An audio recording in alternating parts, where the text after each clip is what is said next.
Hey traders, this is Christian from Hertz Tribeca Trade Group with your week ahead video. So getting my work done ahead of time on Saturday. Tomorrow is the Super Bowl. Good luck to all the Falcons and Patriots fans. Should be a great game, and just one more day of football season, and that's it. So tomorrow, one of my favorite days of the year, but also a little bit sad as well with the end of football season coming up here. So let's just kind of dig into last week. A very choppy market in the beginning of the week. It was almost a bend but don't break market. The S&P was just up 0.2% for the whole week. Outperformers for the week was actually small caps. With small caps were really strong on Friday, and gold. Gold was up 2.3% for the week. I, I have a little bit of a video.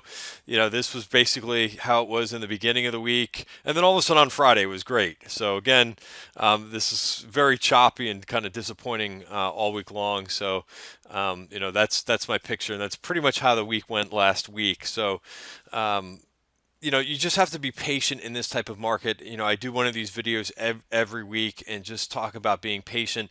There was a great documentary on HBO last week on Warren Buffett. I think it was called Becoming Warren Buffett. And, if you didn't get a chance to see it, check it out. These are things that can be downloaded at any time. But, one of the big takeaways, and there were several nice points that he made, but you always kind of come back to baseball and his analogy with Ted Williams and just waiting for your pitch. In this type of market where it's going to be choppy 3 days, we've got a new president. I just think that we're going to see more of this. We're also not through with earnings season too, and earnings season is always, to me, a very typical choppy type of market for a couple weeks while all the main heavy hitters are reporting.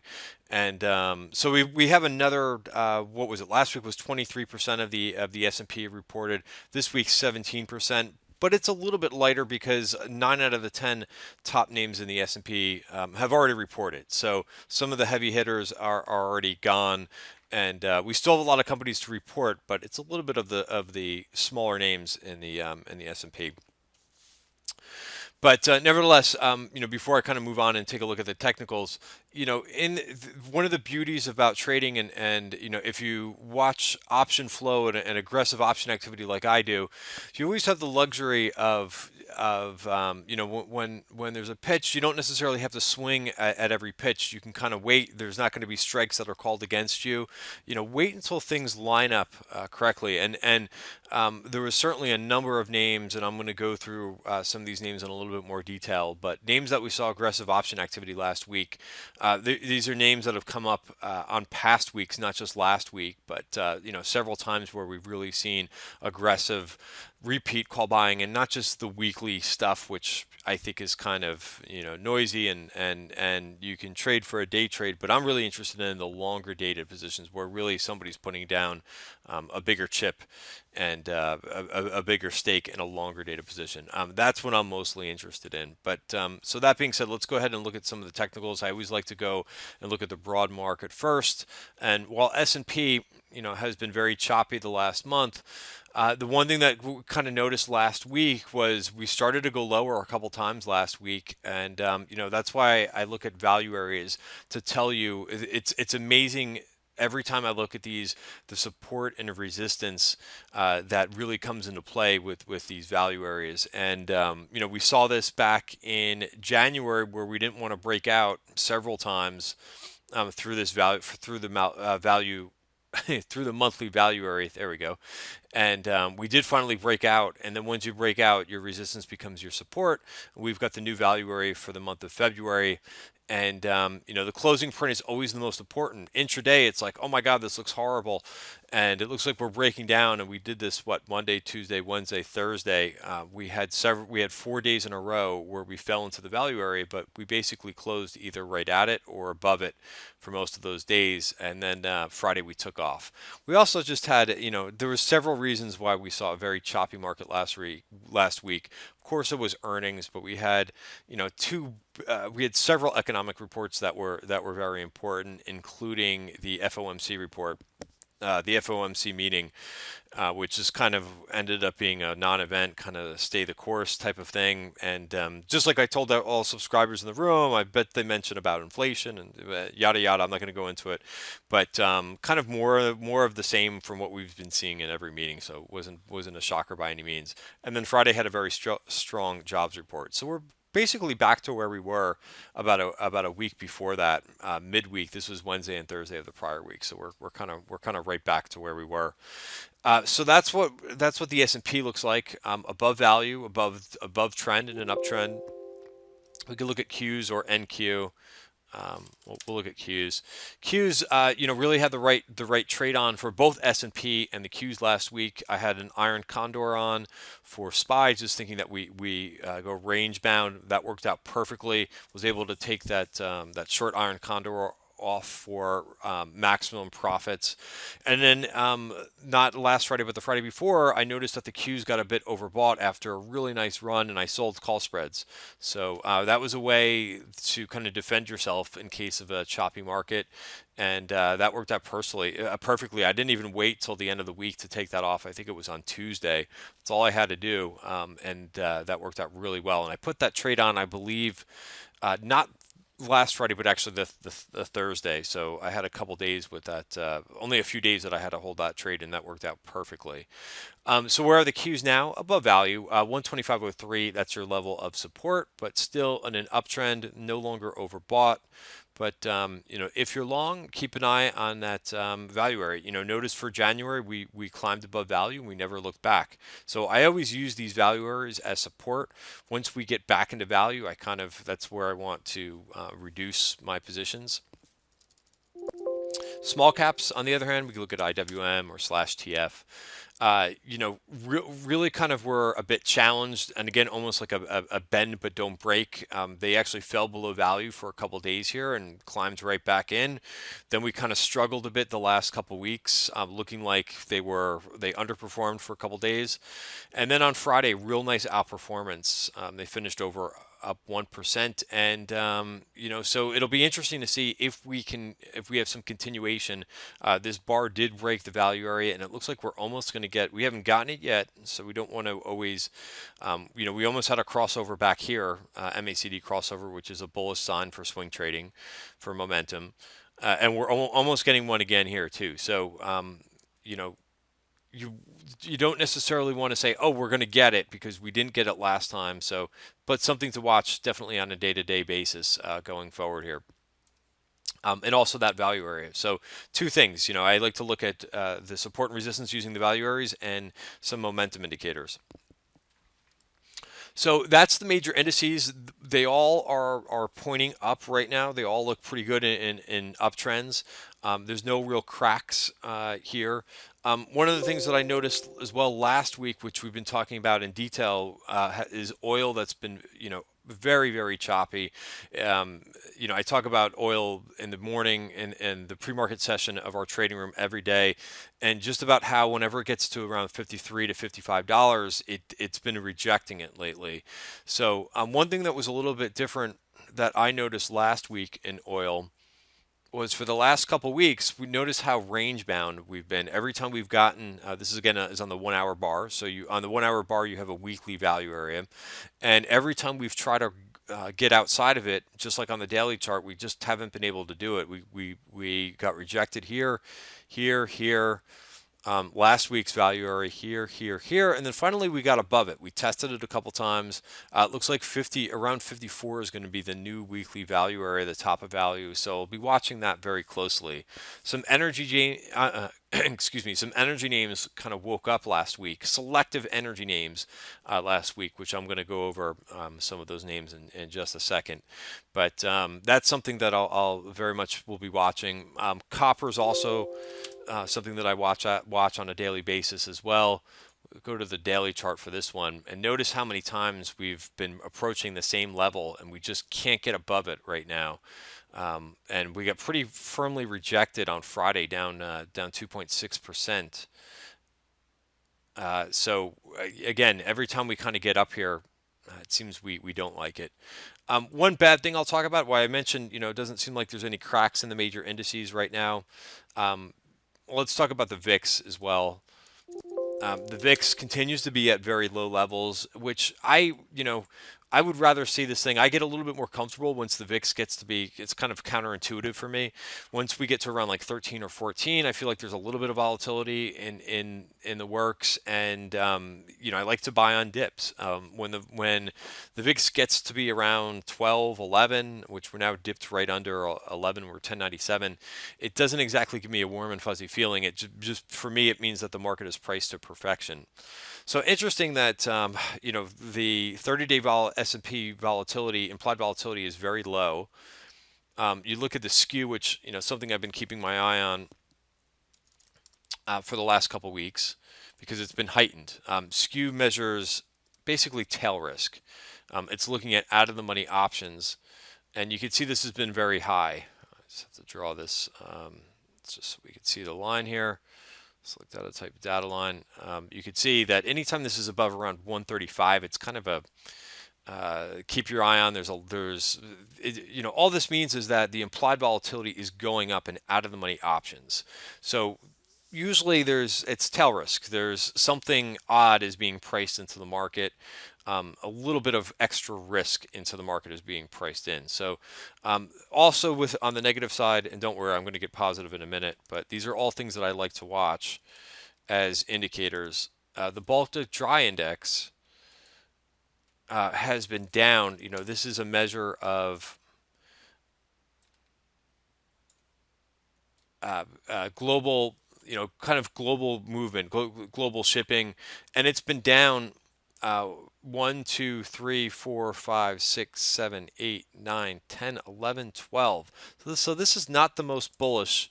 So while the major indices look great, notice we got a break below the 200-day moving average in the Baltic Dry Index. What I was trying to think of is global economic activity, or global activity. And when this, I like to be purchasing stocks kind of going not necessarily all in, but higher than normal allocation to equities when the Baltic Dry Index is ripping, not when it's breaking down. So something to keep an eye on, along with the VIX and the skew right now. A couple of things that I think are a little bit unfavorable. The VIX, of course, being counterintuitive that it's gone down so much. All right, so back to the newsletter. Kind of jumped around a bit with the indices. A look at sectors. One thing that stood out. I go over every week kind of a sector snapshot to see which ones are what names are the healthiest and what names have momentum, or what sectors I should say. One standout that came to mind is healthcare. Healthcare has been in this yellow or red category for the last couple months and is now jumped up to strong. So above the 50, the 100, and the 200-day moving average, some real nice strength there, which kind of dovetails into the next section in the newsletter. What I analyze a lot is ETF fund flows, and XLV, the healthcare and biotech, actually led, and we just haven't seen this in a while. I would say at least a couple of months, where healthcare and biotech actually saw the most sector inflows of any U.S. sector out there. So 835 million inflows. There was a couple other sectors that had inflows, 300 million, which is kind of par for the course. Materials, consumer discretionary, financials had a tiny bit of inflows, but it was mainly healthcare and biotech that had the most inflows. Other than that, it was a pretty quiet week in terms of equities. Only $1.5 billion of inflows. That's below average for a week. The previous week we had almost $11 billion of equity ETF inflows. So last week was definitely lighter than normal.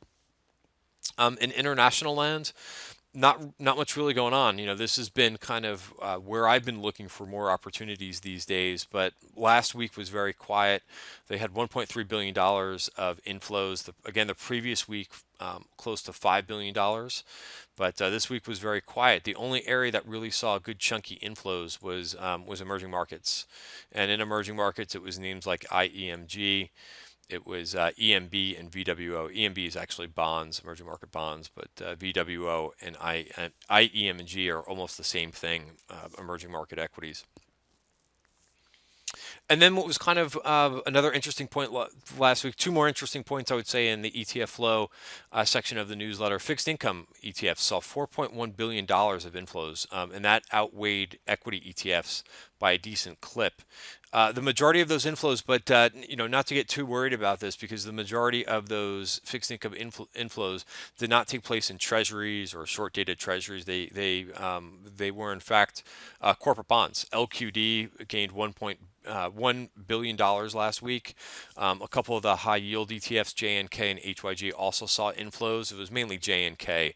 $634 million of inflows, and some shorter term corporate bonds also saw some inflows as well, intermediate term and short term.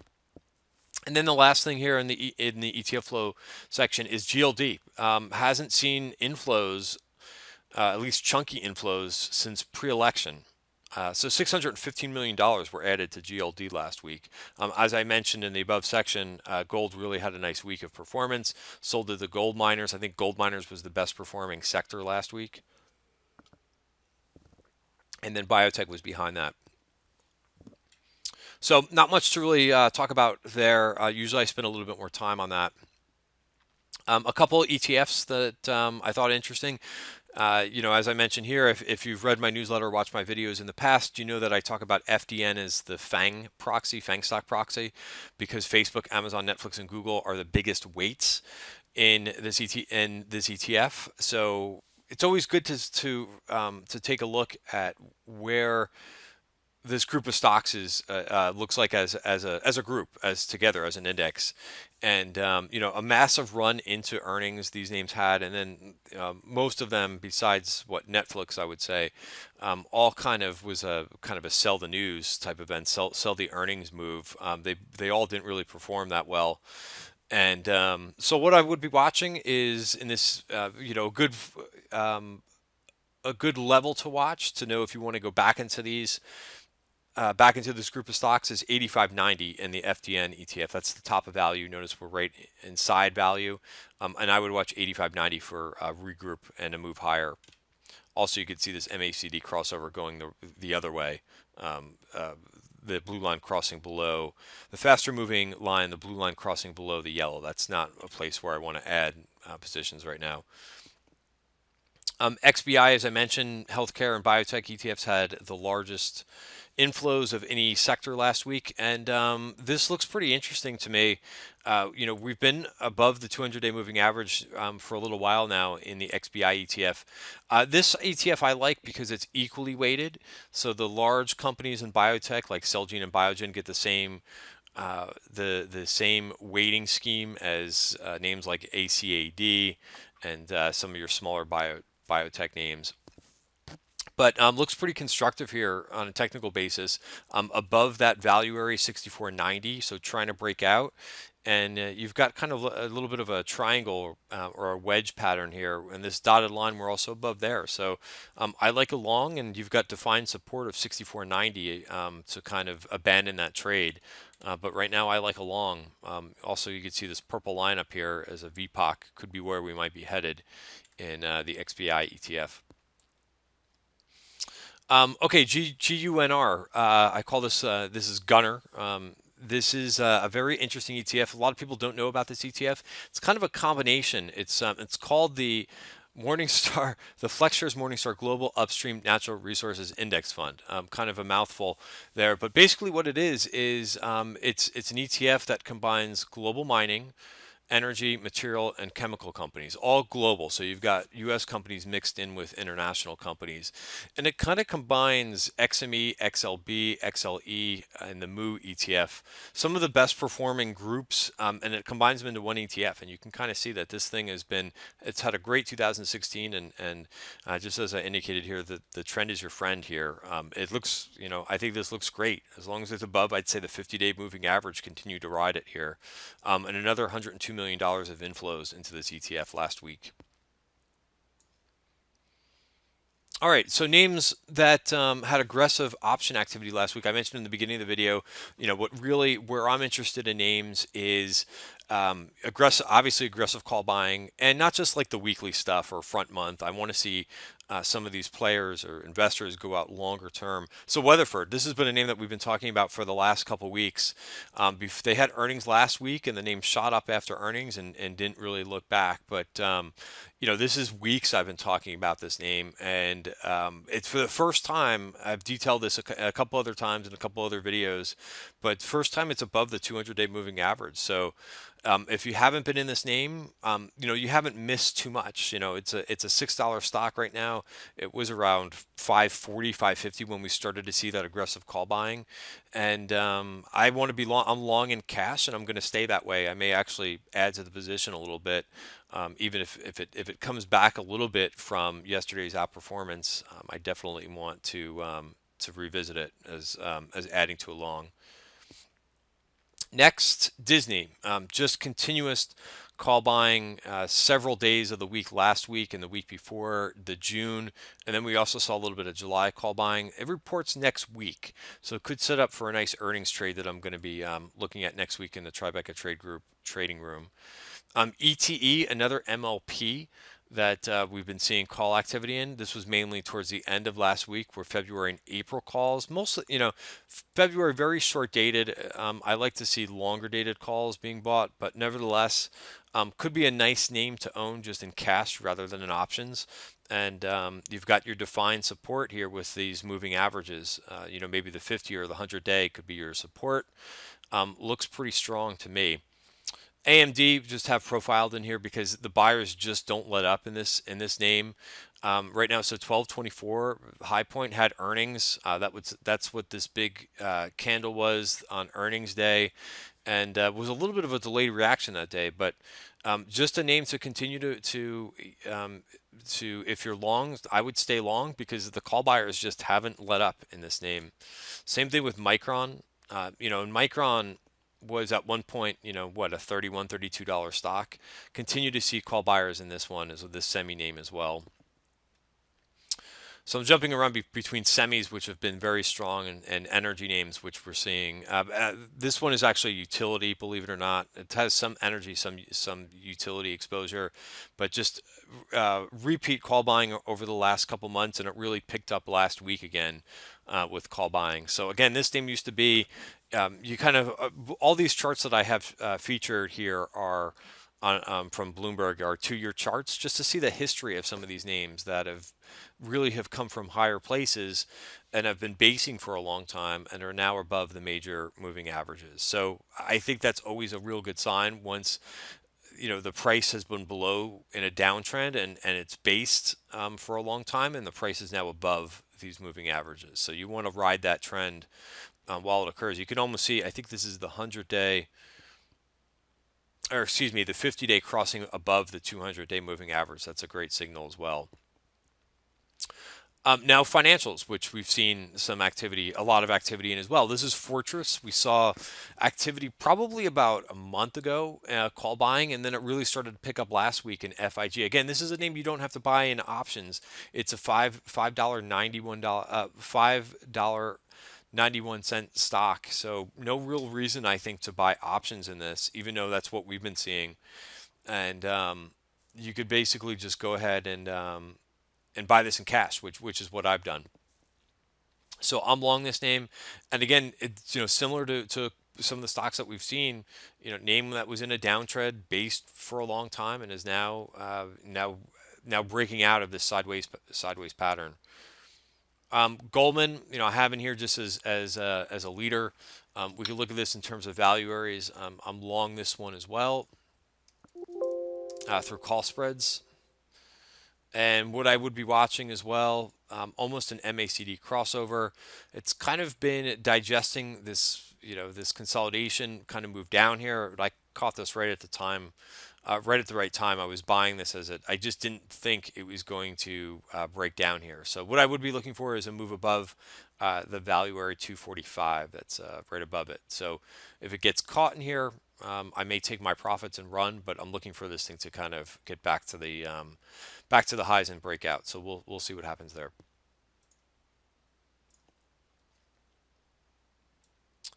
So I like to keep this under right around 10 names, but there's been a lot of names where we've seen call buying, and I'm kind of excited because the end of earnings season, or we're not the end of earnings season, but we're probably past the point of halfway, the past the halfway point, I should say. Netflix, I can't find the trade here, but we saw a lot of January calls being purchased, and some real big chunky orders. Let's see if I can find it here.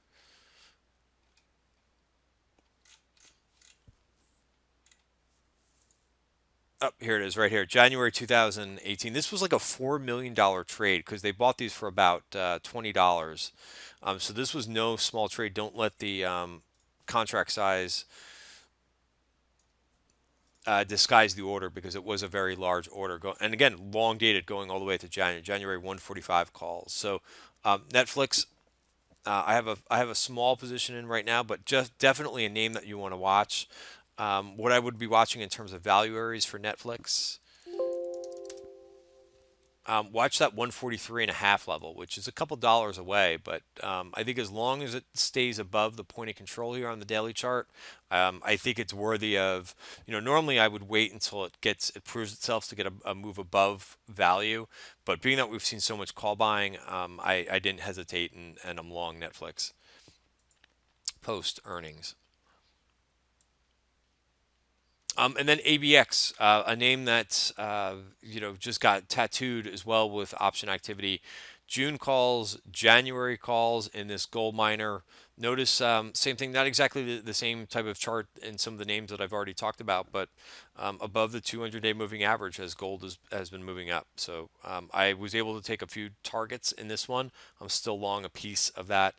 COP, another name that got tattooed in terms of earnings, in terms of option activity. Real huge winner for us last week. I'm out of this position. I got out on Friday with almost a double in just basically one day. So, huge profits in this trade. And this was also a March option trade that I was in. So I may look to set something up a little bit longer term than March.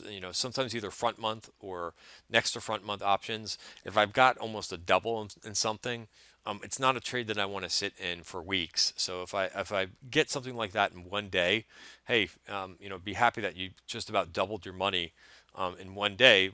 See what it does from here, and then maybe reestablish the position or roll the position out. AGN, we talked about healthcare and biotech a little bit earlier.